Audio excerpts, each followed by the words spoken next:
الحمد لله رب العالمين، والصلاة والسلام على سيدنا مولانا محمد خاتم النبيين وعلى آله وأصحابه أجمعين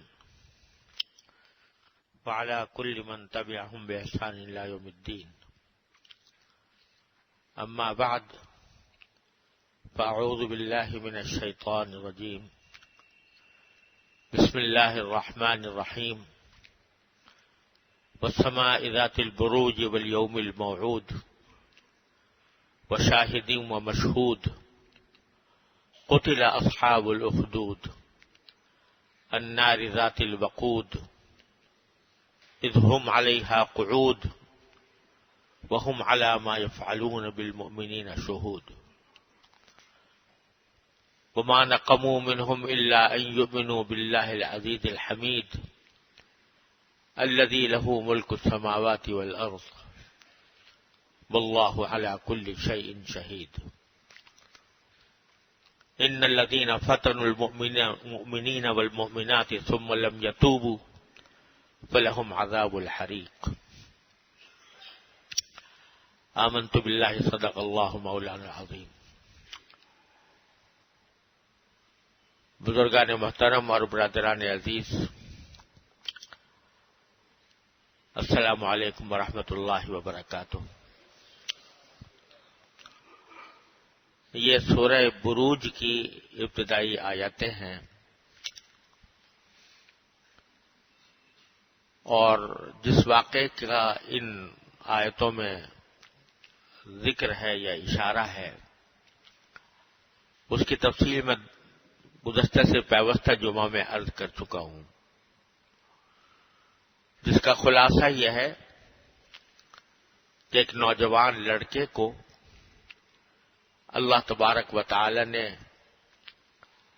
ایک بت پرست کاہن سے نجات دلا کر ایک حق پرست موحد کی صحبت عطا فرمائی، اور اس کی بدولت اسے ایمان نصیب ہوا۔ اور جب اللہ تبارک و تعالی نے اس کے ایمان کی بدولت اس کی دعاؤں میں یہ تاثیر پیدا کر دی کہ وہ جس کے لیے وہ دعا کرتا، اللہ تعالیٰ اس کے مقصد کو پورا کر دیتا تھا۔ جو بادشاہ بت پرست تھا، اس کو جب یہ پتہ چلا تو اس نے اس لڑکے کے اوپر جو ایمان لانے والے تھے ان سب کے خلاف کارروائی یہ کی کہ خندق میں آگ بھڑکائی، اور اس خندق کے اندر ایمان لانے والوں کو، سارے ایمان لانے والوں کو اس خندق میں ڈال دیا، یہ سوچ کر کے وہ سارے کے سارے ایمان لانے والے آگ میں جل جائیں گے، اور بڑے مزے سے اس کا تماشا دیکھ رہا تھا۔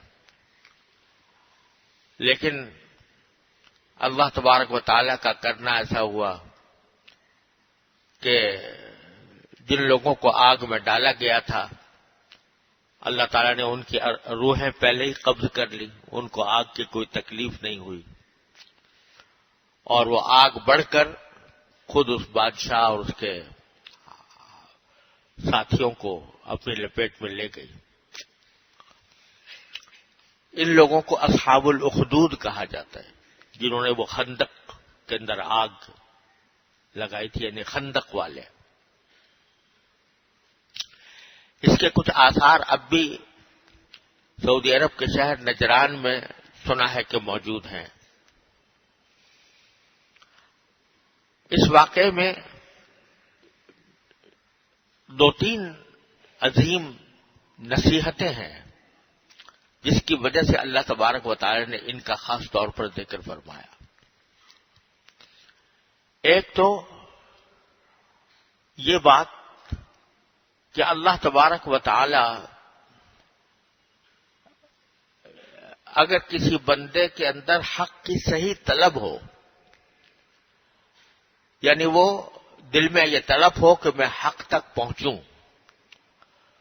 تو اللہ تبارک و تعالی اس کو پہنچا دیتے ہیں۔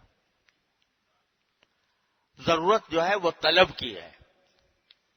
اگر طلب ہی نہ ہو، آدمی غفلت میں زندگی گزار رہا ہو، صبح شام میرے گزر رہے ہیں، جس طرح بھی گزر رہے ہیں ٹھیک گزر رہے ہیں، اور حق کی تلاش نہ ہو، حق کی طلب نہ ہو، بے فکری میں اور لاپرواہی میں زندگی گزر رہی ہو، تو اس کا تو اللہ تعالیٰ کوئی اس کے لیے ضمانت نہیں دیتا۔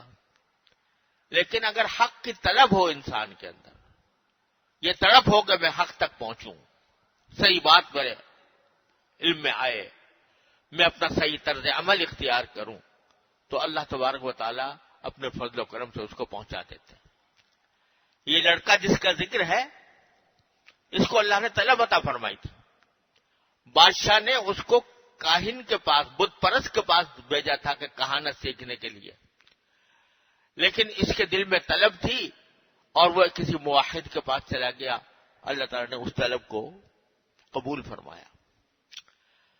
دوسرا سبق یہ کہ صحبت انسان کے لیے بہت عظیم چیز ہے،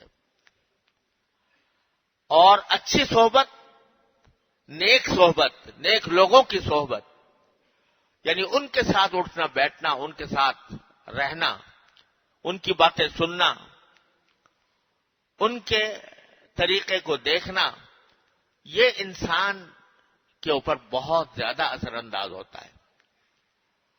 صحبت صالح تورا صالح کند، صحبت طالح تورا طالح کند۔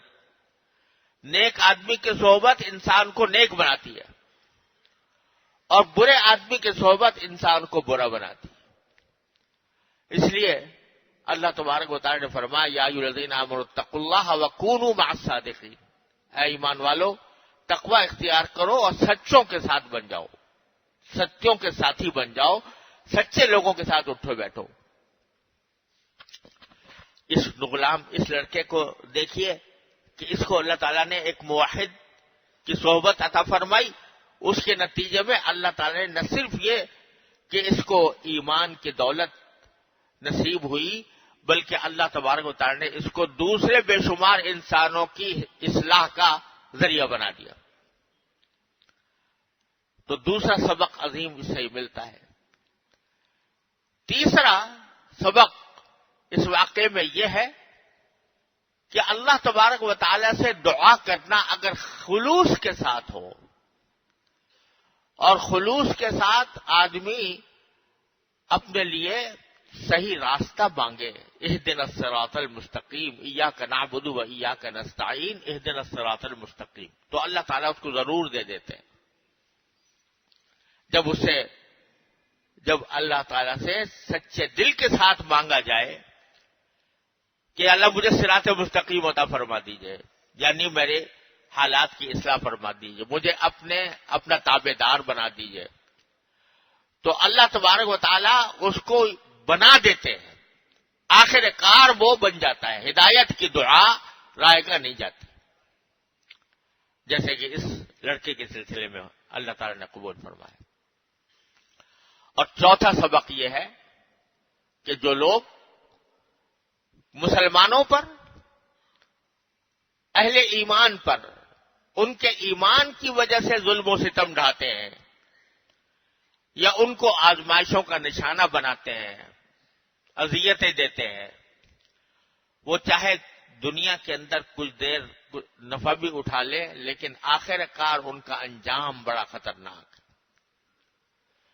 چنانچہ جیسے میں نے روایت میں بتایا کہ روایت میں تو یہ بھی آیا ہے کہ وہ اسی وقت ختم ہو گئے، وہ آگ جو انہوں نے دوسروں کے لیے بھڑکائی تھی، اہل ایمان کے لیے بھڑکائی تھی، اللہ تعالیٰ نے اس کو خود انہی کے جلنے کا ذریعہ بنا دیا۔ اور اگر اس دنیا میں بدلہ نہ ملے تو آخرت کے عذاب کی شکل میں تو بڑا زبردست۔ یہ ہے سبق جو قرآن کریم ان آیات کے اندر دے رہا ہے.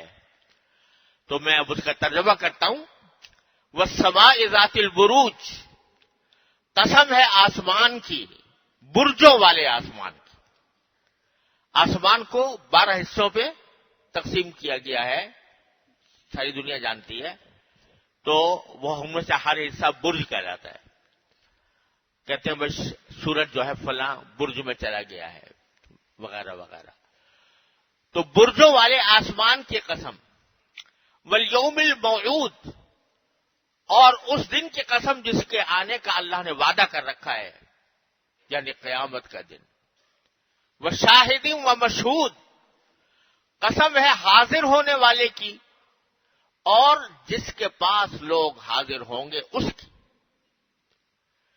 حاضر ہونے والے سارے بنی آدم علیہ السلام کے سارے بیٹے اور جنات جن کو اللہ تعالی نے مکلف بن کے اس دنیا میں بھیجا ہے، وہ سب کے سب قیامت کے دن والیوم الموعود جو کہا گیا وعدے والا وہ دن جس کا وعدہ کیا گیا ہے، اس دن میں سارے کے سارے انسان اور جنات میدان حشر میں جمع ہوں گے، حاضر ہوں گے. اور مشہود وہ دن ہے اور وہ قیامت کا دن اور میدان حشر جس میں سب کے سب حاضر ہوں گے. قتل اصحاب الاخدود، خدا کی مار ہے خندق والوں پر.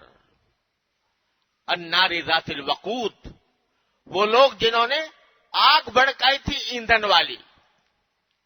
اذ ہم علیہا قعود، جبکہ وہ لوگ اس آگ کے کنارے بیٹھے تھے.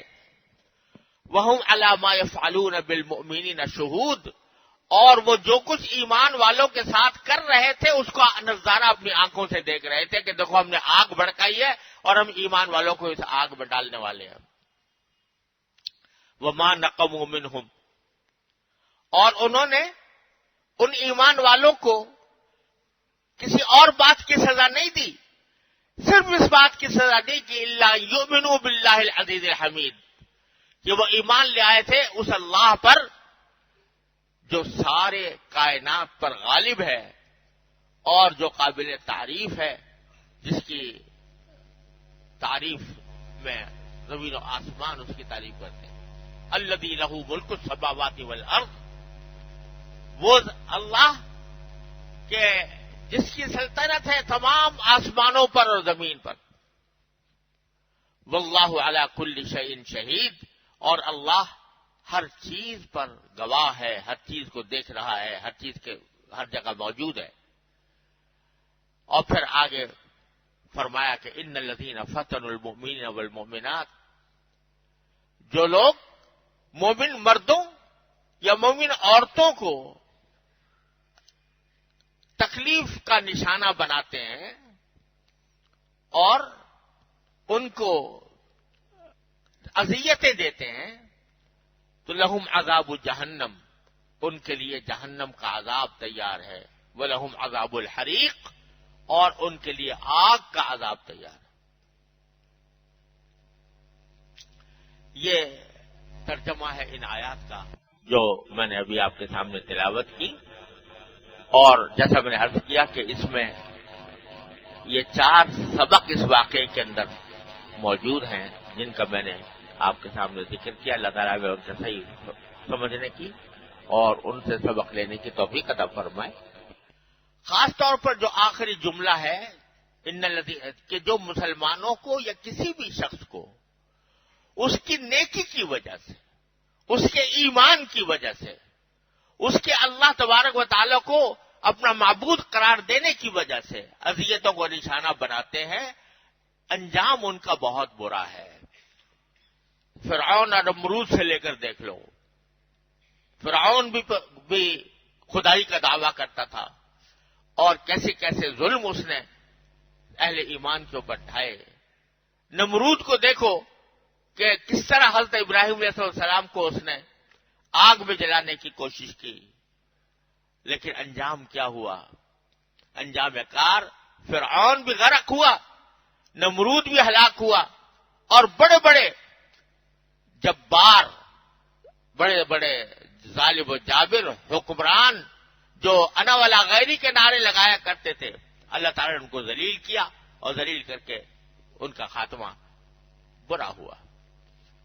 آج بھی مسلمان بہت سے مقامات پر ظلم و ستم کا شکار ہے، کہاں کہاں، برما میں، شام میں، مصر میں، لیبیا میں، کہاں کہاں کشمیر میں، فلسطین میں، اور آج امریکہ کا صدر یک طرفہ طور پر یہ اعلان کر رہا ہے کہ ہم بیت المقدس کو اپنا اسرائیل کا کیپٹل مانتے ہیں اور اپنا امریکی سفارت خانہ وہاں منتقل کرتے ہیں۔ وہ قدس جو انبیاء اکرام علیہ الصلوۃ والسلام کی جگہ، جو نبی کریم صلی اللہ علیہ وسلم کے معراج کی جگہ، جس کا ذکر قرآن نے فرمایا سبحان الذی اسری بعبدہ لیلا من المسجد الحرام الى المسجد الاقصی، لیکن یہ چند روز کا کھیل ہے۔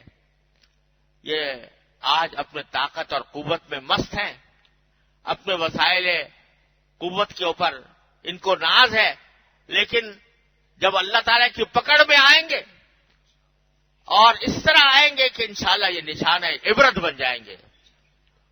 اللہ تبارک و تعالیٰ وہ دن ہمیں اپنی آنکھوں سے دکھائے جب ان کو اللہ تعالیٰ نشان عبرت بنائے۔ ان الذین فتنوا المؤمنین والمؤمنات لہم عذاب جہنم ولہم عذاب الحریق، جنہوں نے مومن مردوں اور عورتوں کو عذاب کا نشانہ بنایا ہوا ہے، ان کے لیے جہنم کا عذاب تیار ہے اور ان کے لیے بھڑکتی ہوئی آگ کا عذاب تیار ہے۔ آخرت میں تو انشاءاللہ ہوگا ہی، لیکن اس دنیا کے اندر بھی اللہ تعالیٰ دکھا دیتے ہیں، اور اس دنیا کے اندر بھی بڑے بڑے فرعون اور نمرودوں کا حشر دکھایا ہے۔ بس اللہ تبارک و تعالیٰ ہمیں اپنا فرائض انجام دینے کی توفیق عطا فرمائے، ہمیں اللہ تبارک و تعالیٰ غیرت و حمیت عطا فرمائے، ہمیں اللہ تعالیٰ اپنی رحمت سے اتنی جرت اور شجاعت عطا فرمائے کہ ہم باطل کے سامنے ڈٹ کر کھڑے ہو سکیں۔ اللہ تبارک و تعالیٰ اپنی رحمت سے ان آیات کریمہ سے پوری طرح سبق لینے کی توفیق عطا فرمائے۔ وآخر دعوانا الحمدللہ رب العالمین۔